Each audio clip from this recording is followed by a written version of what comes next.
ഈശോ മിശിഹായ്ക്ക് സ്തുതിയായിരിക്കട്ടെ. ഞാൻ brother Shaiju Adappally, Ernakulam Saint Mary's prayer മിനിസ്ട്രിയിൽ നിന്നാണ്. കാണാതായവരെ കണ്ടെത്താൻ തിരിച്ചു വരാൻ വേണ്ടിയുള്ള വചനങ്ങളും പ്രാർത്ഥനകളുമാണ്. കഴിഞ്ഞ ദിവസം ഒരു വ്യക്തി എന്നോട് ചോദിച്ചു, ഏത് വചനമാണ് പ്രാർത്ഥിക്കേണ്ടത്, ഒന്ന് പറഞ്ഞു തരാമോ എന്ന്.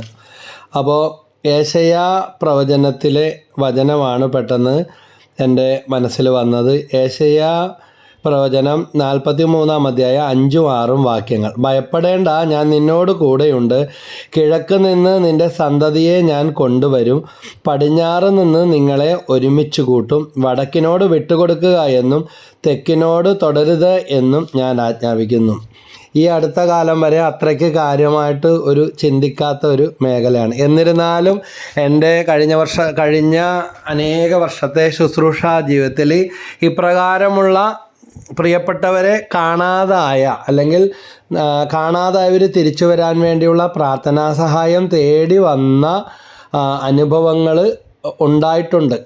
പ്രാർത്ഥിക്കുകയും തിരിച്ചു വരികയും ചെയ്ത ആൾ ജീവിച്ചിരിപ്പുണ്ടോ എന്ന് പോലും അറിയില്ലാതിരുന്ന, അങ്ങനെ പ്രതീക്ഷിച്ച് കഴിയുന്ന അവസ്ഥകൾ, തിരിച്ചു വന്ന അവസ്ഥകൾ ഉണ്ടായിട്ടുണ്ട്. നമ്മുടെ ദൈവം ശക്തനായ ദൈവം, കർത്താവായ യേശു ആണല്ലോ. അപ്പോൾ യേശുവിന് ജാതിയും മതവും വർണ്ണവും ലിംഗവും ഒന്നും നോട്ടമില്ല. അപ്പോസ്തലപ്രവർത്തനം 2:21 പറയുന്നുണ്ട്, കർത്താവിൻ്റെ നാമം വിളിച്ച് അപേക്ഷിക്കുന്നവരെല്ലാം രക്ഷ പ്രാപിക്കുമെന്ന്. അപ്പോൾ ഇങ്ങനെ വിഷമിക്കുന്ന, വേദനിക്കുന്ന ഒത്തിരി ആളുകളും വ്യക്തികളും ഉണ്ട്. അവർക്ക് സാധിക്കുന്ന വചനത്തിൽ എന്താണ് പറഞ്ഞിരിക്കുന്നത്? ചില കുടുംബങ്ങളിലെ അപ്പനാകാം, ചിലർ അവരുടെ മക്കൾ ചെറുപ്പത്തിലെ തന്നെ, പണ്ടൊക്കെ സ്ഥിരം ഇങ്ങനത്തെ ഒത്തിരി സംഭവങ്ങൾ കേൾക്കുമായിരുന്നു. പക്ഷേ ഇപ്പോൾ അധികം ഒന്നും കേൾക്കാറില്ല. പിന്നെ അങ്ങനെയൊക്കെ നഷ്ടപ്പെട്ടാലും ഫേസ്ബുക്ക്, വാട്സാപ്പ്, ഇൻസ്റ്റാഗ്രാം, സോഷ്യൽ മീഡിയയിലൂടെയും അതുപോലെ പോലീസിലൊക്കെ ആളുകൾ പരാതി കൊടുത്ത് പണ്ടത്തെ അത്ര വൈകാതെ കണ്ടെത്തുന്ന, തിരിച്ചു വരുന്ന സംഭവങ്ങൾ, വിവരങ്ങളൊക്കെ ലഭിക്കും. ടെക്നോളജിയൊക്കെ, സോഷ്യൽ മീഡിയ ഒക്കെ ഒത്തിരി വളർന്നു കഴിഞ്ഞു. എന്നിരുന്നാൽ പോലും ഇതിനിടയിൽ കൂടെ ഇങ്ങനെയുള്ള പഴുതുകളുണ്ട്. ലൂക്കാസ് സുവിശേഷം 15-ാം അധ്യായം 3 മുതൽ 6 വരെയുള്ള വാക്യങ്ങളൊന്നും നമുക്ക് കേൾക്കാം. യേശു അവരോട് ഈ ഉപമ പറഞ്ഞു, നിങ്ങളിൽ ആരാണ് തനിക്ക് 100 ആടുകൾ ഉണ്ടായിരിക്കെ അവയിൽ ഒന്ന് നഷ്ടപ്പെട്ടാൽ 99-നെയും മരുഭൂമിയിൽ വിട്ടിട്ട് നഷ്ടപ്പെട്ടതിനെ കണ്ടുകിട്ടുവോളം തേടിപ്പോകാത്തത്? കണ്ടുകിട്ടുമ്പോൾ സന്തോഷിച്ച് അതിനെ തോളിലേറ്റുന്നു. വീട്ടിലെത്തുമ്പോൾ അവൻ കൂട്ടുകാരെയും അയൽവാസികളെയും വിളിച്ചുകൂട്ടി പറയും, നിങ്ങൾ എന്നോടുകൂടെ സന്തോഷിക്കുവിൻ, എൻ്റെ നഷ്ടപ്പെട്ട ആടിനെ കണ്ടുകിട്ടിയിരിക്കുന്നു. അതായത് ഒരാൾ ദൈവരാജ്യത്തിന് അനുഗുണമായി, അല്ലെങ്കിൽ ദൈവം അവരെ നേടിയെടുക്കുക മാത്രമല്ല, ദൈവം ആരെ എവിടെ നട്ടോ ആ നട്ടിടത്ത് നിന്ന് പുഷ്പിക്കുവാൻ അവരോട് ചേർക്കുക. ഇപ്പോൾ ഭാര്യയുടെ മക്കളുടെ മനസ്സ് വേദനിച്ചിട്ട് ഒരാൾ ഏത് കാര്യത്തിൽ നിന്ന് രക്ഷപ്പെടാനും മറ്റൊരു സ്ഥലത്ത് ആണ് എന്ന് പറഞ്ഞാൽ അത് ഒരു തരം എസ്കേപ്പിസം ആയിപ്പോ, ഒരു തരം ഡിഫൻസ് മെക്കാനിസമാണ്. അത് അവർക്കും നല്ലതല്ല, ഇവർക്കും നല്ലതല്ല. പിന്നെ അതുപോലെ തന്നെ അവർ ഉണ്ടാക്കി വെക്കുന്ന ആ ശൂന്യത എപ്പോഴും ആ ഓടിപ്പോയ വ്യക്തിയെക്കുറിച്ചുള്ള ചിന്തകൾ, ഓർമ്മകൾ, വേദനകൾ എല്ലാം അവരുടെ ഉള്ളിൽ ഉണ്ടാക്കി വെക്കുന്ന വേദന. ഇനി ഓടിപ്പോയ വ്യക്തിക്ക് ശരിയായ സമാധാനവും സന്തോഷമൊന്നും കിട്ടാനായിട്ട് പോകുന്നില്ല, അവർക്കൊരു സ്വസ്ഥത അനുഭവിക്കാനായിട്ട് പോകുന്നില്ല. ഏത് കാരണം? ഓടിപ്പോയത് കടം കൊണ്ടോ, അല്ലെങ്കിൽ കുടുംബ പ്രശ്നങ്ങൾ കൊണ്ടോ, അല്ലെങ്കിൽ മറ്റേതെങ്കിലും താല്പര്യമില്ലാതെ ആരും. ചിലരിങ്ങനെയാണ്, ആർക്കും ഒരു ബുദ്ധിമുട്ടും ആകണ്ട. പക്ഷേ ഇതിനേക്കാൾ വലിയ ബുദ്ധിമുട്ട് എന്താണുള്ളത്? അതുകൊണ്ട് ഇവിടെ ഓരോന്നിനും കൗൺസിലിങ്ങും, പ്രാർത്ഥനകൾ, ധ്യാനങ്ങൾ, അതുപോലെ മനഃശാസ്ത്രപരമായ സമീപനങ്ങൾ, നിയമപരമായ കാര്യങ്ങൾ, സംരക്ഷണങ്ങളൊക്കെ ഉണ്ട്. എടുത്തു ചാടി ഓടിപ്പോയത് കൊണ്ടോ അല്ലെങ്കിൽ വെട്ടിമുറിച്ച് കളഞ്ഞത് കൊണ്ടോ തീരുന്നതല്ല പല പ്രശ്നങ്ങളും. കൂടുതൽ പ്രശ്നങ്ങൾ ഉണ്ടാക്കി വെക്കുകയാണ് ഇങ്ങനെയുള്ള മെത്തേഡ് കൊണ്ട്. അതുകൊണ്ട് ഇനിയും ആർക്കും അങ്ങനെ സംഭവിക്കാതിരിക്കാൻ വേണ്ടി പോയവർ, ആരെങ്കിലും ഒരാളെങ്കിലും, പോകാനിരിക്കുന്നവർ ഇത് കേൾക്കാൻ വീട് വിട്ട് ഓടിപ്പോയാൽ മതിയായിരുന്നു. പിന്നെ അങ്ങനെയുള്ള ചിന്തകളൊക്കെ ഉണ്ടെങ്കിൽ ആ നെഗറ്റീവ് ചിന്തകൾ മാറാൻ വീട് വിട്ടോ ജോലിസ്ഥലം വിട്ടോ നാട് വിട്ടോ ഓടിപ്പോയാൽ മതി, എങ്ങാടെങ്കിലും കടന്നു കളഞ്ഞാൽ മതി, അങ്ങനെ ചിന്തിക്കുന്നവരുണ്ടെങ്കിൽ അത് മാറുന്നതിന് വേണ്ടി കൂടിയാണ് ഈ വചനം. വർഷങ്ങൾക്ക് മുമ്പ് ഇങ്ങനെ ശുശ്രൂഷയ്ക്ക് പ്രാർത്ഥിക്കാനായിട്ട് വന്ന ഒരു സംഭവമാണ്. വിദേശത്ത് പോയ ആ കുടുംബത്തിലെ കുടുംബനാഥൻ 5 വർഷമായിട്ടും വീട്ടിലേക്കൊന്ന് വിളിക്കുകയോ ഒരു എഴുത്ത് വിടുകയോ ഒരു ഫോൺ കോൾ പോലും ചെയ്യുന്നില്ല. അദ്ദേഹത്തിൻ്റെ ഭാര്യയും അമ്മയും കുഞ്ഞുങ്ങളും വന്ന് വചനം കേൾക്കാനായിട്ട് തുടങ്ങി. ഈ സ്വന്തം മറ്റുള്ളവരെല്ലാം പോട്ടെ, ആ സ്വന്തം പതിപ്പല്ല, സ്വന്തം കുഞ്ഞുങ്ങളുടെ സ്വരം കാണാതിരിക്കുക. പക്ഷെ മനസ്സിന് അന്ധത വിചാരിച്ചിട്ട് അന്ധകാരം കയറിയിട്ട് ആരെയും കാണണ്ട, ഒന്നിനെയും കേൾക്കണ്ട, രക്ഷപ്പെട്ട് ജീവിക്കുന്ന പോലത്തെ അവസ്ഥ. പക്ഷെ അവർ വന്ന് ഉള്ളുരുകി ഒറ്റ ആഴ്ച വചനം കേട്ട് കൂട്ടായ്മയിൽ സ്തുതിച്ച് കരഞ്ഞ് പ്രാർത്ഥിച്ചു. അമ്മയും ഈ ഭാര്യയും തന്നെ ഏതാനും ദിവസങ്ങൾക്കുള്ളിൽ തന്നെ സംഭവിച്ച കാര്യം ഇതാണ്. ഒന്ന്, പ്രാർത്ഥനയ്ക്ക് വന്ന സമയത്ത് തന്നെ വീട്ടിൽ വിളിച്ചിട്ട് കിട്ടാഞ്ഞിട്ട് അയൽവക്കത്തെ വീട്ടിലേക്ക് വിളിച്ചു. അപ്പോൾ ഇങ്ങനെ പ്രാർത്ഥനയ്ക്ക് പോയി എന്നറിഞ്ഞു. പിന്നെ അടുത്ത ദിവസം വിളിച്ചു. മരിച്ചതുപോലെ ഈ ആളെക്കുറിച്ച് ഒരു തുമ്പും പാലും ഇല്ല. പക്ഷേ ഇവിടെ മനുഷ്യൻ്റെ മുമ്പിൽ കരഞ്ഞിട്ട് കാര്യമില്ലെങ്കിൽ ദൈവത്തിൻ്റെ മുമ്പിൽ അവർ കരഞ്ഞ് സ്തുതിച്ച് പ്രാർത്ഥിച്ചപ്പോൾ അമ്മായിയമ്മയും മരുമോളും ഒരു കെട്ടായിട്ട് സ്തുതിച്ച് പ്രാർത്ഥിച്ചപ്പോൾ അവന് സ്വസ്ഥതയില്ല. വീട്ടിലോട്ട് വിളിക്കണം. 5 വർഷമായിട്ട് ഒരു കോണ്ടാക്റ്റും ഇല്ലെന്ന് ഓർക്കണം. അങ്ങനെ എന്ന് മാത്രമല്ല, പിറ്റേ ശനിയാഴ്ച ഇവർ വചനം കേൾക്കാനായിട്ട് വന്ന സമയത്ത് ആള് വീട്ടിൽ വന്നിരിക്കുകയാണ്. ഇത് കഴിഞ്ഞ് ചെല്ലുമ്പോൾ കാണുന്നത് ഇയാൾ ഇനി ഒരിക്കലും ഈ വീട്ടിലോട്ട് തിരിച്ചു വരരുത്. എന്താ കാരണമെന്ന് ചോദിച്ചിട്ട് പറയാനുള്ള കാരണങ്ങളൊന്നുമില്ല. ഒരു ചെല്ലി കയറി എന്നൊക്കെ പറയുന്ന പോലെ, തെങ്ങിന് ചെല്ലി കയറുന്ന പറഞ്ഞ പോലെ ഒരു വിശാസിൻ്റെ ഒരു ദൂതൻ.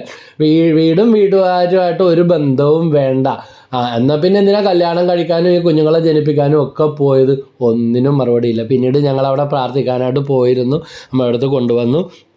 അപ്പോൾ വലിയൊരു മാറ്റങ്ങളൊക്കെ ഉണ്ടായി. പിന്നീട് അങ്ങനത്തെ സാഹചര്യങ്ങളൊന്നും ഉണ്ടായിട്ടില്ല. വേറൊരു പെൺകുട്ടി ഇതുപോലെ തന്നെ പറഞ്ഞതാ, ബ്രദറെ, എന്നെ കല്യാണം കഴിപ്പിച്ച് കൊടുക്കുമ്പോൾ എൻ്റെ അപ്പൻ തന്നെ കല്യാണം കഴിപ്പിച്ച് എന്നെ പിടിച്ചു കൊടുക്കണം. ചേച്ചിമാരുടെ കല്യാണത്തിനൊന്നും അപ്പനുണ്ടായില്ല. അപ്പൻ ജീവിച്ചിരിപ്പുണ്ടോ ഇല്ലോ എന്നറിയില്ല. 15 വർഷമായി നാട് വിട്ട് പോയിട്ട്. അപ്പോൾ ഉണ്ടെന്ന് പോലും അറിയില്ല അവരുടെ എല്ലാം. അപ്പോൾ വീട്ടുകാർ പറയുന്ന ഇതാണ്, നീ എന്തിനാ വാശി പിടിക്കുന്നത്? ആങ്ങളയുടെയും ചേച്ചിയുടെ എല്ലാം കല്യാണം കഴിഞ്ഞപ്പോഴും അപ്പനുണ്ടായിരുന്നില്ല. ഇനി ഉണ്ടെങ്കിൽ തന്നെ അങ്ങേര് ഇനി ഇത്രയും 15 വർഷമല്ല വരാൻ പോണില്ല എന്നുള്ള ഒരു ഇതായിരുന്നു. പക്ഷേ ഈ കൊച്ചു വന്ന് കരഞ്ഞ് കണ്ണീരൊഴുക്കി ഈശോയെ രക്ഷകനും നാഥനുമായിട്ട് സ്വീകരിച്ച് NLPയിലൂടെയൊക്കെ സ്തുതിച്ച് ദൈവത്തെ ആരാധിച്ച് പ്രാർത്ഥിക്കുമ്പോൾ പുറപ്പാട് 23, 25, 26 വാക്യത്തിൽ പറയുമ്പോൾ അതുപോലെ ആരാധിക്കേണ്ടതുപോലെ ആരാധിച്ച് സ്തുതിച്ച് ദൈവത്തിന് മഹത്വം കൊടുത്താൽ, ഇത്രനാൾ എൻ്റെ അപ്പൻ ഉണ്ടാവോ ഇല്ലയാവോ, ജീവിച്ചിരിപ്പുണ്ടോ, ഇടക്കിടക്ക് കരച്ചിൽ, ഓർത്താ ടെൻഷൻ, അതിന് പകരം അപ്പന് ടെൻഷനായി. കാരണം പിന്നീട് ഈ കൊച്ച് ഇങ്ങനെ പ്രാർത്ഥിക്കാൻ തുടങ്ങി, എൻ്റെ അപ്പൻ തന്നെ എന്നെ കൈപിടിച്ച് കൊടുക്കണം, എൻ്റെ കല്യാണത്തിൻ്റെ അപ്പൻ ഉണ്ടാകണം. അത്ഭുതകരമായിട്ട് അപ്പൻ വന്നു കഴിഞ്ഞപ്പോൾ ഇവിടെ പിടിച്ചുകൊണ്ട് വന്നിട്ട് ആ അപ്പനോട് ഞങ്ങൾ ചോദിച്ചു, എങ്ങനെയാണ് കല്യാണം ഒക്കെ ഇതറിഞ്ഞിട്ട് വന്നതാണെന്നോ? അല്ല, ഒന്നുമല്ല, തലക്ക് പ്രാന്ത് പോലെ ആയിപ്പോയി. ഡൽഹിയിലായിരുന്നു 15 വർഷമായിട്ടുണ്ടായത്. ഈ മനുഷ്യന് വീട്ടിൽ പോകണം, വീട്ടുകാരെ കാണണം. അപ്പോൾ എന്തോ ഒരു അസുഖം പോലെ വന്നിട്ട് അവിടെ ആശുപത്രിയിൽ ജോലി എടുത്തിരുന്ന സ്ഥലത്ത് നിന്ന് അഡ്മിറ്റാക്കി. അവിടെ നിന്ന് പേരും പെട്ടി രോഗം കുറയാതെ തന്നെ വീട്ടിൽ വന്ന് മരിച്ചാൽ മതി, മരിച്ചാലും കുഴപ്പമില്ല, എല്ലാവരെയും കണ്ടിട്ട് മരിക്കണം, അങ്ങനത്തെ നിയോഗത്തോടെയാണ് വിറച്ച് തുള്ളി വയ്യാത്ത ആൾ ട്രെയിനും കയറി നാട്ടിൽ വന്ന് മോക്കട കല്യാണം എല്ലാം നടത്തി പ്രാർത്ഥിക്കാനായിട്ടൊക്കെ വരുമായിരുന്നു. അതാണ് പ്രാർത്ഥനയുടെ ശക്തി, ഓർത്ത് നോക്കിയേ. അതുകൊണ്ട് ജെറമ്യാ 31, 16, 17 പറയുന്നുണ്ട്, കർത്താവ് അരുളിച്ചെയ്യുന്നു, നിൻ്റെ ഭാവി പ്രത്യാശാഭരിതമാണ്, നിൻ്റെ മക്കൾ സ്വദേശത്തേക്ക് തിരിച്ചു വരും. ഇതുപോലെ തന്നെ ഒരു അമ്മ എറണാകുളത്ത് പ്രാർത്ഥിക്കാനായിട്ട് വിളിച്ച ഒരു സംഭവം ഇതാണ്. 8 വർഷമായി മകൻ നാട് വിട്ട് പോയിട്ട്. അപ്പോൾ വരേണ്ടതാണെങ്കിൽ ഒന്ന് വന്നോ, അല്ലെങ്കിൽ മരിച്ചിട്ടുണ്ടെങ്കിൽ മരിച്ചിട്ടുണ്ടോ ഒന്ന് അറിയണം. അതാണ് പ്രാർത്ഥിക്കാൻ വേണ്ടി ഈ അമ്മ വിശ്വാസത്തോടെ പ്രാർത്ഥിച്ചാൽ നടക്കുമെന്ന് ബ്രദർ ഒരു ശുശ്രൂഷയെ പ്രസംഗിക്കുന്നത് കേട്ടിട്ട് അന്ന് മുതലൊന്ന് വിളിക്കണമെന്ന് ഓർത്തിട്ട് പറ്റിയില്ല, മടുത്തിരിക്കുകയാണ്. പക്ഷേ വചനം പറഞ്ഞു കൊടുത്ത് ഫോണിൽ കൂടെ ഒക്കെ ക്ഷമിച്ച് ക്ഷമോടുത്ത് പൊട്ടിക്കരയുന്ന പ്രാർത്ഥിച്ചു മോനുമായിട്ട് അവിടെ വരും ബ്രദറെ എന്ന് പറഞ്ഞു. വന്നൊന്നുമില്ല, അത് വേറെ കാര്യം. പക്ഷേ വിളിച്ചിട്ട് പറഞ്ഞു ബ്രദറെ ആ പ്രാർത്ഥിച്ചതിൻ്റെ 2 ആഴ്ചക്കുള്ളിൽ തിരിച്ചു വന്നു എന്ന് മാത്രമല്ല, മകൻ 8 വർഷമായിട്ട് നാട് വിട്ടു പോയെങ്കിലും വീടിനെക്കുറിച്ച് അവൻ എവിടെയോ അന്വേഷിച്ചുകൊണ്ടിരിക്കുന്നുണ്ടായിരുന്നു. അപ്പൻ സുഖമില്ലാതെ ആശുപത്രിയിലാണെന്ന് അറിഞ്ഞപ്പോൾ ആശുപത്രിയിൽ അപ്പനെ കാണാനെത്തി. അങ്ങനെ ആകെ ഹൃദയഭേദകമായ രംഗങ്ങൾ, കരച്ചിൽ, ബഹളം, പൊട്ടിക്കരച്ചിൽ. എന്നാൽ വല്ല വഴക്കാ പ്രശ്നം ഉണ്ടായിട്ടുണ്ടാവും? ഒന്നും ഉണ്ടായിട്ടില്ല. ഏതോ ചെറുപ്പത്തിലെ വായിക്കുന്ന പുസ്തകങ്ങളുടെ സ്വാധീനം. ഇപ്പം പറയും നമ്മൾ പല ഗെയിമുകളുടെയും ഇതിൻ്റെയൊക്കെ പേര് പറയും. അദ്ദേഹത്തെ സ്വാധീനിച്ച ചില പുസ്തകങ്ങളുടെ പ്രേരണ. എന്തിനു പറയണ്, തലതിരിവെന്ന് പറയൂലേ, അങ്ങനെ പോയി. സോറി കേട്ടോ, അങ്ങനെ പോയതാണ്. പക്ഷേ തിരിച്ചു വന്നു. അപ്പൻ്റെ കൂടെ ആശുപത്രി പോയില്ല, കണ്ടിട്ട് പോകാമെന്ന് പറഞ്ഞാണ് വിചാരിച്ചാണ് ആൾ വന്നത്. അപ്പൻ്റെ കൂടെ ആശുപത്രിയിലൊക്കെ നിന്നു, വീട്ടിലേക്ക് വന്നു. അതുകൊണ്ട് 99 വിട്ടിട്ട് കാണാതായ 1 തേടി വന്ന 99 = 1. കർത്താവിൻ്റെ കണക്ക് അതാണ്. അതുകൊണ്ട് കർത്താവ് നമ്മുടെ പ്രിയപ്പെട്ടവരെ പറഞ്ഞും വിട്ടിട്ടില്ല. കർത്താവ് കാരണമല്ല പോയത്. ദൈവത്തോട് തന്നെ ആദ്യം ക്ഷമിക്കുക. ആരെങ്കിലും ഇട്ടിട്ട് പോയതോ, ഭർത്താവോ ഭാര്യയോ ഇട്ടിട്ട് പോയതോ, അല്ലെങ്കിൽ അപ്പൻ ഇട്ടിട്ട് പോയതോ, മക്കൾ നാട് വിട്ടു പോയതോ, അല്ലെങ്കിൽ നിങ്ങളെ തിരിഞ്ഞു നോക്കാത്ത വേണ്ടാത്തതുപോലെ ജീവിക്കുന്ന അവസ്ഥകളൊക്കെ ഉണ്ടെങ്കിൽ നീ വചനം വെച്ചൊന്ന് പ്രാർത്ഥിച്ച്, ഇതാ ദൈവം തരാത്തവരാരും എൻ്റെ അടുത്ത് വരണ്ട, ദൈവം തരുന്നവർ മാത്രം എൻ്റെ അടുത്ത് വന്നാൽ മതി, എന്നെ വിളിച്ചാൽ മതി എന്നൊന്ന് പ്രാർത്ഥിക്ക്. 99 = 1. കർത്താവിൻ്റെ കണക്ക് അതാണ്. 99 വിട്ടിട്ട് കാണാതെ പോയ 1 തേടിപ്പോയി കണ്ടെത്തി സന്തോഷിച്ച തോളിലേറ്റിയ ആ ഇടയൻ, അത് യേശുവാണ്. അതുകൊണ്ട് നമ്മുടെ സങ്കടങ്ങളിൽ ഈ വചനം കേട്ടുകൊണ്ടിരിക്കുന്ന വ്യക്തികൾ, പ്രിയപ്പെട്ടവരുടെ അകൽച്ച, ഇനി ഇട്ടിട്ട് പോയിട്ടില്ലെങ്കിലും കൂടെ ജീവിക്കുന്നത്. അല്പം മുമ്പ് ഒരു സഹോദരി വിളിച്ചിട്ട് പറഞ്ഞതാ, വർഷങ്ങളായിട്ട് അപരിചിതരെ പോലെ ഒരു വീട്ടിൽ ജീവിക്കുകയാണ്. ഈ മേഖലയെല്ലാം ഈശോയ്ക്ക് സമർപ്പിച്ച ഈ ലോൺലിനെസ്സും ഈ ഡിഫൻസ് മെക്കാനിസവും ഈ എസ്കേപ്പിസം ഒക്കെ മാറും. അവരുടെ മുറിവാണെങ്കിൽ അവരുടെ മുറിവ്, നമ്മുടെ കുഴപ്പമാണെങ്കിൽ ആ കുറവ് പരിശുദ്ധാത്മാവ് വെളിപ്പെടുത്തി തന്ന് യേശുവിൻ്റെ തിരക്തം കൊണ്ട് കഴുകി പ്രാർത്ഥിക്കാൻ തുടങ്ങുക. അല്ലാതെ ഇതിന് കാരണങ്ങൾ അന്വേഷിച്ച് നടന്നിട്ട് കാര്യമില്ല. ദൈവത്തോടുള്ള വെറുപ്പ് ആദ്യം കളയണം. അവരവരോട് തന്നെയുള്ള വെറുപ്പ് കാരണം ഇട്ടിട്ട് പോയവരെക്കുറിച്ചും ഉണ്ടായ നാണക്കേടിനെക്കുറിച്ചുള്ള വിവരം തന്നെ ആ വഴക്ക് അവസാനിപ്പിച്ചാൽ തന്നെ മാറ്റം വരും. ഇട്ടിട്ട് പോയ ഭാര്യ തിരിച്ചു വരും, ഇട്ടിട്ട് പോയ ഭർത്താവ് തിരിച്ചു വരും. എത്ര വർഷമായാലും ജീവനോടെ ഉണ്ടെങ്കിൽ വന്നിരിക്കും. ഇനി ജീവനോടെ ഇല്ല എങ്കിൽ എന്താ ഉണ്ടായതെന്നുള്ള വ്യക്തമായ വിവരം ഭൂരിഭാഗം കേസുകളിലും സംഭവിച്ചിട്ടുള്ളതാണ്. ജീവനോടെ ഉണ്ടായിരുന്നു, പക്ഷെ വരാൻ തോന്നുന്നില്ല. ഇങ്ങനെ നിൽക്കുമ്പോൾ ഡ്രഗ്സ് അടിച്ചവരെ പോലെ അവർക്കൊരു സന്തോഷം എന്ന് പറയാൻ പറ്റുമോ, അവരുടെ ഉള്ളിൽ ഒരു സാറ്റിസ്ഫാക്ഷൻ. അങ്ങനെയുണ്ട് ഒരു മേഖല. നമുക്ക് ഇവരെ കാണാത്തതിൻ്റെ വേദന, അവരുടെ ഉള്ളിൽ അവർക്ക് അങ്ങനെ ചെയ്ത് കഴിയുമ്പോഴാണ് ഒരു തരം രക്ഷപ്പെടൽ, ഒരു തരം സന്തോഷം. മയക്കുമരുന്ന് അടിക്കുന്നവരും ലഹരി അടിക്കുന്നവരും പറയൂലേ, അവസാനം ആ സന്തോഷമൊന്നും ഇല്ലാതെ ആകും. മദ്യം കുടിച്ച് അവസാനം മദ്യം അവനെ കുടിക്കുന്ന അവസ്ഥയാകും, പുകവലി അവനെ വിഴുങ്ങുന്ന അവസ്ഥയാകും. അതിൽ നിന്ന് രക്ഷപ്പെടാൻ പറ്റാത്ത. ഇതുപോലെയാണ്. പോയി കഴിയുമ്പോൾ പിന്നെ നാണക്കേടായി തിരിച്ചു വന്നാൽ എന്ത് വിചാരിക്കും, അല്ലെങ്കിൽ ഇനി എങ്ങനെ പിടിച്ചു നിൽക്കും, വന്നാൽ ഇനി നിൽക്കാൻ പറ്റുമോ, ഇങ്ങനെയുള്ള ചിന്തകൾ. ഞങ്ങൾ ഈ വഴിയരി കിടക്കുന്ന തെരുവിൽ അലഞ്ഞു നടക്കുന്നവർക്ക് ഭക്ഷണം കൊടുക്കുന്ന വിശപ്പിൻ്റെ വിളി എന്ന് പറഞ്ഞ ഒരു ശുശ്രൂഷയുണ്ട്. എറണാകുളം നോർത്ത് ജനമൈത്രി പോലീസിൻ്റെ കൂടെ സാങ്കേതിക സഹായത്തോടെ നമ്മുടെ സെയിൻറ്റ് മേരീസ് പ്രെയർ മിനിസ്ട്രിയും ജാസച്ചാനും കൂടെ കൈകോർത്താണ് ഭക്ഷണപ്പൊതികളുമായിട്ട് കഴിഞ്ഞ 4 വർഷമായിട്ട് കണ്ടിന്യൂസ് ആയിട്ട് സാധിക്കുന്ന മാസങ്ങളിൽ ഒരു 700 തൊട്ട് 1000 പേർക്കോളം ഭക്ഷണം. അങ്ങനെ ഇപ്പോൾ ഒരു 10,60,000 പേർക്ക് മേൽ നമുക്ക് ഭക്ഷണപ്പൊതികൾ എത്തിച്ചു കൊടുക്കാനും ഇതേ രീതിയിൽ അവശത അനുഭവിക്കുന്ന അനാഥ മന്ദിരങ്ങളിലും വഴിയരി കിടക്കുന്നവർക്ക് അങ്ങനെയുള്ള ശുശ്രൂഷ ചെയ്യാൻ, മറ്റുള്ളവർക്ക് പ്രേരണ കൊടുക്കാനും അവരെക്കുറിച്ച് ചിന്തിക്കാനും, നമുക്ക് ഉണ്ടായിട്ടും തൃപ്തിയില്ലാത്ത അവസ്ഥക്ക് ഒരു ആത്മശോധന ചെയ്യാനൊക്കെ പലരെയും സഹായിക്കാനായിട്ട് ഇടയായി എന്ന് പല ഫീഡ്ബാക്കുകളും ലഭിക്കുന്നുണ്ട്. ഇനി ആയാലും ഇല്ലേലും ഈ ചെറുവരിൽ ഒരുവന് ചെയ്തു കൊടുത്തപ്പോൾ എനിക്ക് തന്നെ മത്തായി 25:40 ഈശോയുടെ നാമത്തിൽ അത് ഈശോയുടെ വചനം ഓർത്ത് സാധിക്കുന്ന സുമനസ്സുകളുടെ സഹായത്തോടെ ഇപ്പോഴും ചെയ്യുന്നുണ്ട്. അപ്പോൾ ഭക്ഷണപ്പൊതികൾ വിതരണം ചെയ്യാൻ പോയ ഇപ്പോൾ ഒരിക്കലുണ്ടായ അനുഭവം ഇതാണ്.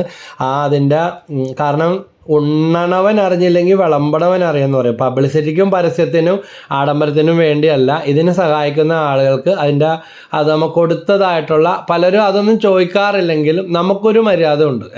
അപ്പോൾ അതുകൊണ്ട് അതിൻ്റെ വീഡിയോസ് ഫോട്ടോസ് യൂട്യൂബിലും ഫേസ്ബുക്കിലൊക്കെ നമ്മൾ പോസ്റ്റ് ചെയ്യാറുണ്ട്. ഇത് കണ്ടിട്ട് എന്തുണ്ടായിട്ടും തൃപ്തിയില്ലാത്തവർക്ക് ഒരു മാനസാന്തരവും തിരിച്ചറിവ്. രണ്ടാമത്തെ കാര്യം, ഇങ്ങനത്തെ ആൾക്കാർ ഇപ്പോഴും മനുഷ്യരുണ്ട്. ബൈബിളിൽ പറയുന്നുണ്ടല്ലോ, ദരിദ്ര ലോകാവസാനത്തോളം നിങ്ങളോടുകൂടെ ഉണ്ടായിരിക്കും. മൂന്നാമത്തെ കാര്യം ഇതാണ്, അറിയണ്ട വേണ്ട എന്ന് പറഞ്ഞാലും പലതവണ ആകുമ്പോൾ ഒരു അസ്വസ്ഥത ഉണ്ടാകും, ഇത് ചെയ്താ കൊടുത്താന്ന്. അതുകൊണ്ട് തന്നെ പിന്നെ നിയമപരമായ പല കാര്യങ്ങളും കൂടെ ഉണ്ട്. അപ്പോൾ കള്ളന്മാരും കൊള്ളക്കാരും നല്ലവരും ചീത്തവരും എല്ലാം ഉണ്ടാവും ഈ സ്വീകരിക്കുന്നവരിൽ.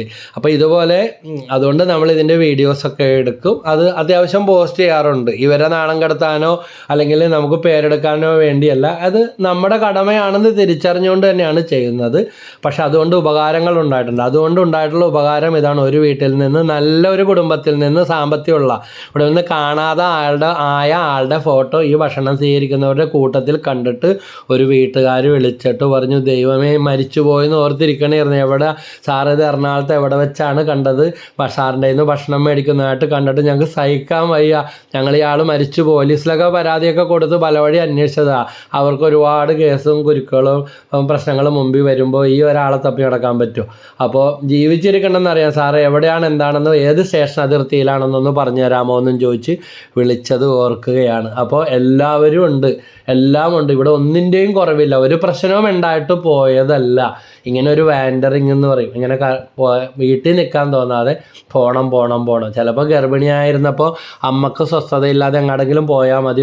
അത് ഈ മേഖല വന്ന കാര്യമല്ലെങ്കിലും ആന്തരിക സൗഖ്യമായിട്ട് ബന്ധപ്പെട്ട മേഖലകളാണ്.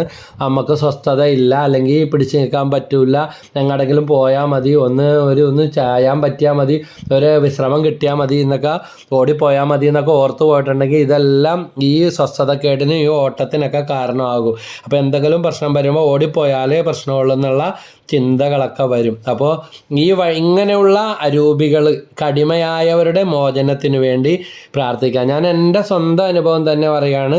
ആഴ്ചകളും മാസങ്ങളും ഒന്നും പോയിട്ടില്ലെങ്കിൽ എൻ്റെ അപ്പന് ഇങ്ങനെ മദ്യം ലഹരിയൊക്കെ ചെന്ന് കഴിയുമ്പോഴും ലഹരിയൊക്കെ ഉപയോഗിച്ച് സാമ്പത്തികമായും മാനസികമായും കുടുംബപരമായും നാണക്കേടും മാനക്കേടും തകർന്ന അവസരങ്ങളിലൊക്കെ പലതവണ വീട് വിട്ടു പോകുന്ന സ്വഭാവം ഉണ്ടായിട്ടുണ്ട്. എവിടെയെങ്കിലുമൊക്കെ പോയി റെയിൽവേ സ്റ്റേഷനിലോ കാർ സ്റ്റാൻഡിലൊക്കെ പോയി ഞങ്ങൾ കൂട്ടിക്കൊണ്ടുവന്ന അവസ്ഥകൾ ഉണ്ടായിട്ടുണ്ട്. അതും മദ്യലഹരിയിലാണ് ഭൂരിഭാഗം, അല്ലെങ്കിൽ കടം കൊണ്ട് മദ്യവും ബിസിനസ്സൊക്കെ തകർന്ന് നിൽക്കാൻ പറ്റാതായ അവസ്ഥകളിൽ ഈ ഒരു പരസ്യോപസാരം നടത്തുന്നതിൽ നമുക്ക് കൊച്ചായി പോകുന്ന വലുതായി പോകുന്ന ഒരു നാണക്കേടുമില്ല. കാരണം ഈ ഒരു വാക്ക് കേൾക്കുമ്പോൾ ബ്രദറും ഞങ്ങളെപ്പോലെ ഇതുപോലെ വിഷമിച്ചിട്ടുണ്ടെന്നൊക്കെ കേൾക്കുമ്പോൾ every law has a key, ഓരോ താഴിനും ഒരു പരിഹാരമുണ്ട്, ഒരു സൊല്യൂഷൻ ഉണ്ട്.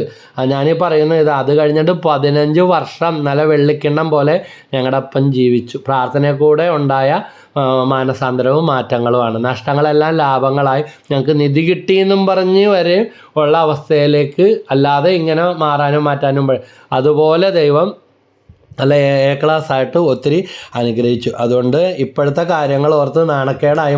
എന്ത് നാണക്കേടായി? ആരുടെയും കട്ടിട്ടും പറിച്ചിട്ടും ഇല്ലെങ്കിൽ, ആരെയും പിടിച്ചു പറിച്ചിട്ടില്ലെങ്കിൽ എന്തിനാ ഇതൊക്കെ? അതിന് നാണക്കേടൊന്നും വിചാരിക്കേണ്ട കാര്യമില്ല. ഇനി വന്നിട്ട് എന്തിനാ, അല്ലെങ്കിൽ എങ്ങനെ പോകും എന്ന് വിചാരിക്കേണ്ട കാര്യമില്ല. അതൊരു പ്രത്യേക സാഹചര്യത്തിൽ പ്രത്യേക മാനസികാവസ്ഥയിൽ അവർക്ക് അങ്ങനെ ഉണ്ടായി, അല്ലെങ്കിൽ നമ്മുടെ കുടുംബത്തിൽ ഇങ്ങനെ സംഭവിച്ചു എന്നത് മാത്രം ചിന്തിക്കുക, പോസിറ്റീവായിട്ട് എടുക്കുക. അതുകൊണ്ട് അങ്ങനെ പോയിരിക്കുന്നവരുണ്ടെങ്കിൽ, നിങ്ങളുടെ ഇത് കേൾക്കുന്നുണ്ടെങ്കിൽ, അകന്ന് കഴിയുന്നുണ്ടെങ്കിൽ, എത്രയും പെട്ടെന്ന് ഒരു ഭാര്യയോട് ഒരിക്കലും ഇതുപോലെ പറഞ്ഞു കൊടുത്തതാണ്. ഒരേ വീട്ടിൽ തന്നെ 2 മുറി വർഷങ്ങളായിട്ട് കിടക്കുന്ന നിങ്ങൾ, ഇന്ന് ഭർത്താവ് ജോലി കഴിഞ്ഞ് വന്ന് ഇതുപോലെ വേറെ മുറി, അപ്പോൾ അവർ പറഞ്ഞു പിന്നെ അയാളാ പോയി കിടക്കുന്നതെന്ന് പറഞ്ഞു, വേറെ മുറി കിടക്കുന്നു പറഞ്ഞു. അങ്ങോട്ട് പോയി ഒന്ന് കാല് പിടിക്കാൻ പറഞ്ഞു. അങ്ങനെ കിടക്കുമ്പോൾ ഉറക്കമില്ലാതെ ഇങ്ങനെ കിടക്കുക. ഇത്രയും വർഷം സംഭവിക്കാത്ത കാര്യം പോയി കാലെ പിടിച്ചു. രണ്ടുപേരും ചാടി എഴുന്നേറ്റു, കെട്ടിപ്പിടിച്ചു, കരച്ചിലായി. ഇന്ന് നല്ല സമാധാനത്തിലും സന്തോഷത്തിലൊക്കെ ജീവിക്കുകയാണ്. അതുകൊണ്ട് കർത്താവിന് അഴിക്കാൻ പറ്റാത്ത കെട്ടൊന്നുമില്ല. മനുഷ്യൻ്റെ ഭാഗം ക്ലിയർ ആക്കണം. നമ്മൾ ഇറങ്ങിച്ചെല്ലണം, ഒന്ന് വിളിക്കണം, ഒന്ന് പോകാൻ തയ്യാറാകണം. നമ്മുടെ തീരുമാനങ്ങൾക്ക് മാറ്റമുണ്ടാകണം. അപ്പോൾ ഇങ്ങനെ വഴിതെറ്റിക്കുന്ന ദുഷ്ടാരൂപികളെ സ്വർഗത്തിലും ഭൂമിയിലും പാതാളത്തിലും ഏക കർത്താവായ യേശുക്രിസ്തുവിൻ്റെ നാമത്തിൽ, യേശുവിൻ്റെ കുരിശിൻ ചുവട്ടിലേക്ക് ബന്ധിച്ച് പുറന്തള്ളുന്നു എന്ന് പ്രാർത്ഥിക്കണം. ഈ വ്യക്തിയെ, ഈ കുടുംബത്തിൽ ഇയാളെ, ഈ വഴിവിട്ടു പോയ ആളെ, അല്ലെങ്കിൽ അങ്ങനെ പോകുന്ന സ്വഭാവത്തെ വഴിതെറ്റിക്കുന്ന ദുഷ്ടാരൂപികൾ, എതിരായിട്ട് ചിന്തിക്കുന്ന ദുഷ്ടാരൂപികളെ സ്വർഗത്തിലും ഭൂമിയിലും പാതാളത്തിലും ഏക കർത്താവായ യേശുക്രിസ്തുവിൻ്റെ നാമത്തിൽ ബന്ധിച്ച് ഇപ്പോൾ തന്നെ മനസ്സാ കുറിച്ച് അടയാളം വരച്ച് ഇന്ന് തൊട്ട് പ്രാർത്ഥിക്കാൻ തുടങ്ങി, അത്ഭുതം നടക്കും. പിന്നെ ഏസാവിൽ നിന്നും പേടിച്ച് ഓടിയ യാക്കോബ് നമ്മൾ ഉൽപ്പത്തി പുസ്തകത്തിൽ കാണുന്നുണ്ട്, വർഷങ്ങൾക്ക് ശേഷം സമ്പന്നനായി തിരിച്ചു വരികയാണ്. ബാബിലോണിലേക്ക് നാട് കടത്തപ്പെട്ട ഇസ്രായേൽക്കാരെ ദൈവമേ അവിടുന്ന് തിരികെ കൊണ്ടുവന്നു എന്നും ഓർക്കണമേ എന്ന്. അപ്പോൾ ഏസാവ് യാക്കോബ് അല്ലേ, ഒളിച്ചോടിപ്പോയ ഏസാവ് വർഷങ്ങൾക്ക് ശേഷം സമ്പന്നനായി തിരിച്ചു വന്നു. അതുകൊണ്ട് ഇനിയും കാത്തു നിൽക്കാതെ തിരിച്ചു വരിക, മാറ്റങ്ങൾ വരുത്തുക, ക്ഷമിക്കാൻ തയ്യാറാകാം. ഈജിപ്തിൽ നിന്ന് കാണാതെ പോയ ജോസഫിനെ കണ്ടെത്തുവാൻ യാക്കോബും സഹോദരന്മാർക്കും ദൈവം ഇടവരുത്തിയല്ലോ അല്ലേ. അവരുടെ കുരുത്തക്കേടും അഹങ്കാരവും അസൂയയും എല്ലാം ആയിരുന്നെങ്കിലും അല്ലേ, ഈജിപ്തിൽ നഷ്ടപ്പെട്ടു പോയ ഇസ്രായേൽ വംശത്തെ മോശ വഴി ദൈവം തിരിച്ചു കൊണ്ടുവരികയാണ്. നമ്മളിത് കാണുന്നു അല്ലേ. അപ്പോൾ ദൈവം നമ്മളെ തിരിച്ചു കൊണ്ടുവരും. യെശയ്യാ പ്രവചനം 40:11 പറയുന്നുണ്ട്, ഇടയനെ പോലെ അവിടുന്ന് തൻ്റെ ആട്ടിൻകൂട്ടത്തെ മേയ്ക്കുന്നു. അവിടുന്ന് ആട്ടിൻകുട്ടികളെ കരങ്ങളിൽ ചേർത്ത് മാറോടണച്ച് തള്ളയാടുകളെ സാവധാനം നയിക്കുന്നു. എന്ത് സോഫ്റ്റായിട്ടാണ് ഈ വചനത്തിൽ പറയുന്നത്. യെശയ്യാ 40:11. അതുകൊണ്ട് ആർക്കും ആരോടും ഒരു വഴക്കും തോന്നണ്ട.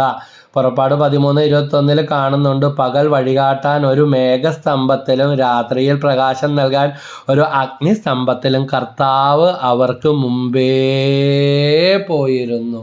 കർത്താവ് അവർക്ക് മുമ്പേ പോയിന്നും പറഞ്ഞ് നമ്മുടെ കൂടെ ഇല്ല, വിളിക്കുന്നില്ല, ഫോൺ ഓഫ് ചെയ്ത് മെയിൽ അയക്കുന്നില്ല എങ്കിലും ഓർത്തോ, എന്നെയും നിങ്ങളെയും സൃഷ്ടിച്ച കർത്താവ് നിങ്ങളുടെ വീട്ടിൽ നിന്ന് അവരിറങ്ങിപ്പോയപ്പോൾ, മനസ്സുകൊണ്ട് കൊട്ടി അടച്ചപ്പോൾ, ഇനി ഒരിക്കലും വരികയില്ല എന്ന് നമ്മൾ വിചാരിച്ചിരിക്കുമ്പോൾ, ഇതാ ഇസ്രായേൽ ജനത്തെ അവരെ നയിച്ച, മേഘസ്തംഭമായും അഗ്നിസ്തംഭമായും നയിച്ച ആ കർത്താവ് രാത്രിയിൽ പ്രകാശം നൽകാനും പകൽ വഴികാട്ടാൻ മേഘസ്തംഭത്തിലും നയിച്ചതുപോലെ ദൈവം ഉപേക്ഷിച്ചിട്ടില്ല. ദൈവം നയിക്കും.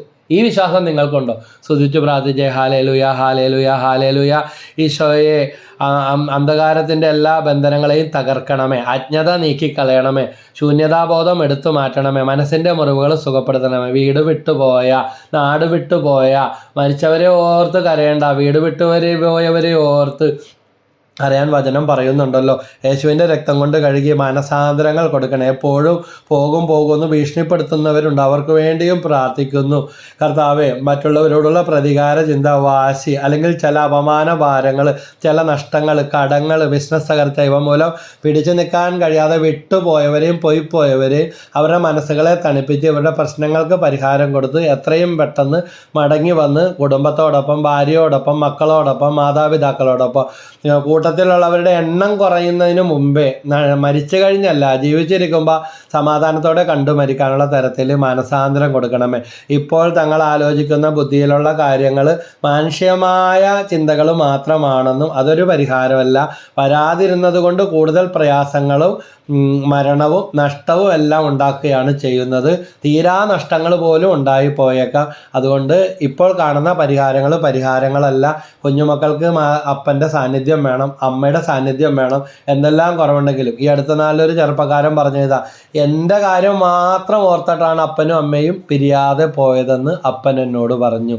പക്ഷേ ഇന്ന് ആ മകൻ്റെ കൂടെ ന്യൂസിലൻഡിൽ മകൻ്റെ ഭാര്യയോടും കൊച്ചിനോടും കൂടെ അപ്പനും അമ്മയും കുറേ ദിവസം നിന്നിട്ട് തിരിച്ചു വന്നു. ഇപ്പം പണ്ടത്തെ രക്തത്തിളപ്പും വാശിയും, രണ്ടുപേർക്കും വലിയ സ്ഥിര ജോലിയൊക്കെ ഉണ്ടായിരുന്നത് കൊണ്ട് പിരിയാൻ തന്നെ തീരുമാനിച്ചു. പക്ഷെ മകനെ ഓർത്ത് മാത്രം പിരിയാതെ അന്യരെ പോലെ നിന്നെങ്കിലും ഒരേ വീട്ടിൽ തന്നെ നിന്നു, അഡ്ജസ്റ്റ്മെൻറ്റിലൊക്കെ പോയി. പക്ഷേ ഇപ്പം അതെല്ലാം മാറി. ഇവിടെ ഒരു സഹോദരി വന്നത് ഓർക്കെയാണ്, ധ്യാന കേന്ദ്രങ്ങളിൽ ഓടിപ്പോയി നിൽക്കും, ഭർത്താവും 3 മക്കളും ഉണ്ട്.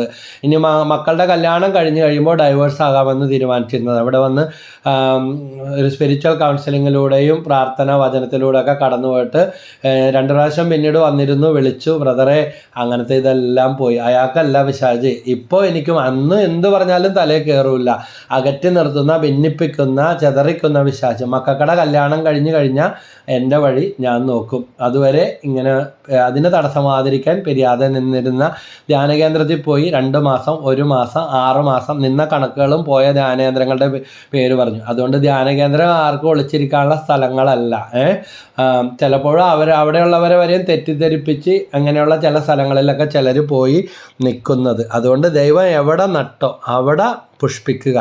സഹനങ്ങളൊക്കെ ഉണ്ടാകും, പോയെടുത്ത് വല്ല സമാധാനം ഉണ്ടാകും, നമ്മൾ അവിടത്തെയും സമാധാനക്കേടിന് കാരണമാകും. അപ്പോൾ 5 വചനങ്ങളും കൂടെ തന്ന് പ്രാർത്ഥിക്കുകയാണ്.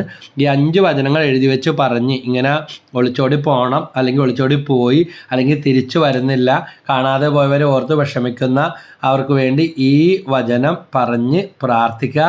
ഒരു 33 പ്രാവശ്യം വെച്ചിട്ട് ഒരു 40 ദിവസം നമുക്ക് പ്രാർത്ഥിക്കാം. അത്രയും വരെ ഒന്നും പോകണ്ട.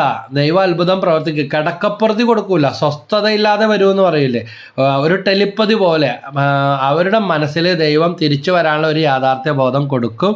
അല്ലെങ്കിൽ പോകണമെന്നുള്ള ചിന്തകളുള്ളവർക്ക് അത് മാറ്റിക്കൊടുക്കും. പാഠം പഠിപ്പിക്കണമെന്നുള്ള ചിന്ത മാറ്റിക്കൊടുക്കും. കുറ്റബോധവും അപകർഷാബോധവും അപമാനഭാരവും എല്ലാം മാറ്റി നേരായ ബോധം കൊടുത്ത് സ്ട്രെയിറ്റ് ആയിട്ട് കാര്യങ്ങൾ കൈകാര്യം ചെയ്ത് ഫേസ് ചെയ്യാൻ, ഒളിച്ചോടി ഓട്ടമല്ല ഫേസ് ചെയ്യാനുള്ള ആ ഒരു കാഴ്ചപ്പാട് കൊടുക്കും. അപ്പോൾ അതിനുള്ള 5 വചനങ്ങൾ യെശയ്യാ 43, 5, 6. ഭയപ്പെടേണ്ട, ഞാൻ നിന്നോട് കൂടെയുണ്ട്. കിഴക്ക് നിന്ന് നിന്റെ സന്തതിയെ ഞാൻ കൊണ്ടുവരും, പടിഞ്ഞാറ് നിന്ന് നിങ്ങളെ ഒരുമിച്ച് കൂട്ടും. വടക്കിനോട് വിട്ടുകൊടുക്കുക എന്നും തെക്കിനോട് തടയരുതെന്നും ഞാൻ ആജ്ഞാപിക്കും. കർത്താവ് ഒരു കാര്യം ആജ്ഞാപിച്ചാൽ അത് നടന്നിരിക്കും. അപ്പോൾ യെശയ്യാ 43, 5, 6. രണ്ടാമത്തെ വചനമാണ് ജെറമിയാ 30, 10. ഇസ്രായേലേ, വിസ്മയിക്കേണ്ട, നിന്നെ വിദൂര ദേശങ്ങളിൽ നിന്നും നിന്റെ മക്കളെ പ്രവാസത്തിൽ നിന്നും നിന്നെ ഞാൻ രക്ഷിക്കും. അതായത് ജെറമിയ 30, 10. വിദേശത്തൊക്കെ പോയിട്ട് പെട്ട് കിടക്കുന്ന, വിസ പ്രോബ്ലംസ് ഉള്ള, PR കിട്ടാതെ കിടക്കുന്ന, അല്ലെങ്കിൽ അവിടെ കേസുകളിലും ബിസിനസ് കടങ്ങൾ കാരണം നാട്ടിൽ വരാനോ, അല്ലെങ്കിൽ വിസ പ്രോബ്ലം. ഒരു സഹോദരി പറഞ്ഞതായി 8 വർഷമായിട്ട് നാട്ടിൽ വരാനായിട്ട് പറ്റിയിട്ടില്ല. അറബി കൊണ്ടുപോയി എന്തോ കേസ് കൊടുത്തിട്ട് ഇനി അത് തീരാതെ നാട്ടിൽ വരാൻ പറ്റില്ല. ഇത് ഗൾഫ് രാജ്യങ്ങളിൽ മാത്രമല്ല, മറ്റ് യൂറോപ്യൻ രാജ്യങ്ങളിൽ പോയി അവിടെ ചില കേസുകളിൽ കാരണമുള്ളതും ഇല്ലാത്തതും പെട്ട് കിടക്കുന്നവർ ഒക്കെ ഉണ്ട്. കേസ് തീരാതെ വരാൻ പറ്റില്ല. അങ്ങനെയുള്ളവർക്ക് വേണ്ടി ഈ വചനങ്ങൾ പ്രാർത്ഥിക്കാം. 1 യെശയ്യാ 43, 5, 6 ഒന്നാമത്തെ വചനം. രണ്ടാമത്തെ വചനം ജെറമിയ 30, 10. ഇസ്രായേലെ, വിസ്മയിക്കേണ്ട, നിന്നെ വിദൂര ദേശങ്ങളിൽ നിന്ന് നിന്റെ മക്കളെ പ്രവാസത്തിൽ നിന്നും നിന്നെ ഞാൻ രക്ഷിക്കുമെന്ന്. മൂന്നാമത്തെ വചനം ജെറമിയ 31, 16, 17. കർത്താവ് അരുളി ചെയ്യുന്നു, നിന്റെ ഭാവി പ്രത്യാശാഭരിതമാണ്. നിന്റെ മക്കൾ സ്വദേശത്തേക്ക് തിരിച്ചു വരും. മക്കളെ മരിക്കുന്നതിന് മുങ്കിലും വരുമോ, കാണാൻ പറ്റുമോ, കേസ് തീരുമെന്ന് ഓർത്ത് വിഷമിക്കുന്ന അപ്പനോ അമ്മയോ ഒക്കെ ഉണ്ടെങ്കിൽ അവർ പ്രാർത്ഥിക്കുക. ഈ 5 വചനങ്ങളും പ്രാർത്ഥിക്കണം. കർത്താവ് അരുളി ചെയ്യുന്നു, നിന്റെ ഭാവി പ്രത്യാശാഭരിതമാണ്. അവരെ ഭാവനയിൽ കണ്ട്, ഈശോയുടെ മുമ്പിൽ കണ്ട് ഈ വചനം പറഞ്ഞ് നന്ദി സ്തുതിയും പറഞ്ഞു പ്രാർത്ഥിച്ച്, പ്രത്യാശാഭരിതമാണ്, നിന്റെ മക്കൾ സ്വദേശത്തേക്ക് തിരിച്ചു വരും. അതുപോലെ തന്നെ ചിലരൊക്കെ വിളിക്കാറുണ്ട്, ഡൽഹിയിലാണ്, UP യിലാണ്, ഒറീസയിലാണ്, ഗുജറാത്തിലാണ്. അപ്പോൾ ഞങ്ങൾ വരാപ്പുഴക്കാരാണ്, കൂനമ്മാവുകാരാണ്, അല്ലെങ്കിൽ പിറവത്താണ്, ഞങ്ങൾക്ക് ഇനി നാട്ടിലേക്കൊന്ന് വരാൻ, സെറ്റിലാകാൻ ആഗ്രഹമുണ്ട്, ഇവിടെ നിന്ന് വിറ്റ് വരാൻ പറ്റുന്നില്ല, അല്ലെങ്കിൽ അവിടെ ഒരെണ്ണം മേടിക്കാൻ പറ്റുന്നില്ല, അല്ലെങ്കിൽ വിൽക്കാനിട്ടത് വിൽക്കാൻ പറ്റുന്നില്ല. അങ്ങനെയുള്ളവരും കൂടെ ഈ വചനമൊക്കെ, ഈ ജെറമിയ 31, 16, 17 ഒക്കെ പ്രാർത്ഥിക്കുക. ഈ വചനങ്ങളെല്ലാം വളരെ അഭിഷേകമുള്ളതാണ്. നിങ്ങൾ പ്രാർത്ഥിക്കുക, ദൈവം നിങ്ങളുടെ നാട്ടിലേക്ക് ഒരു ജോലി തരും, നാട്ടിൽ നിങ്ങൾക്ക് കിടക്കാനൊരു കട, അങ്ങനത്തെ അനുഭവങ്ങളുണ്ട്. വെച്ചടിച്ചതുപോലെ മാറിയ അനുഭവങ്ങളുണ്ട്. അപ്പോൾ ഈ വചനങ്ങൾ വെച്ച് പ്രാർത്ഥിക്കുക. പിന്നെ 4-ാമത്തെ വചനമാണ് ജെറമിയ 31, 18, 31, 13. ഞാൻ അവരെ ഉത്തരദേശത്ത് നിന്ന് കൊണ്ടുവരും, ഭൂമിയുടെ അതിർത്തികളിൽ നിന്ന് ഒരുമിച്ച് കൂട്ടും. വീണ്ടും 13-ാമത്തെ വചനം പറയുന്നു, ഞാൻ അവരെ ആശ്വസിപ്പിച്ച് നയിക്കും. ഈ വചനങ്ങളെല്ലാം ഒരു ഡയറിയിൽ, ആ പേപ്പറിൽ എടുത്ത് എഴുതി വെച്ചിട്ട് ദിവസവും ഓരോ വചനവും ആവർത്തിച്ച് പറഞ്ഞ് പ്രാർത്ഥിക്കാൻ കുറേ എളുപ്പമായിരിക്കും. കാണാപ്പാടം പഠിച്ചെടുക്കാൻ നിങ്ങൾക്ക് സാധിക്കും. അപ്പോൾ ഞാൻ അവരെ ഉത്തരദേശത്ത് നിന്ന് കൊണ്ടുവരും, വടക്കൻ ദേശത്ത് നിന്ന് കൊണ്ടുവരും, അല്ലെങ്കിൽ തെക്ക് നിന്ന് കൊണ്ടുവരും, കൊണ്ടുവരും. എവിടെ നിന്നാണോ ദൈവം കൊണ്ടുവരും, ഭൂമിയുടെ അതിർത്തികളിൽ നിന്ന് ഒരുമിച്ച് കൂട്ടും. ഞാൻ അവരെ ആശ്വസിപ്പിച്ച് നയിക്കും. 5-ാമത്തെ വചനമാണെങ്കിലോ വളരെ പവർഫുള്ളാണ്.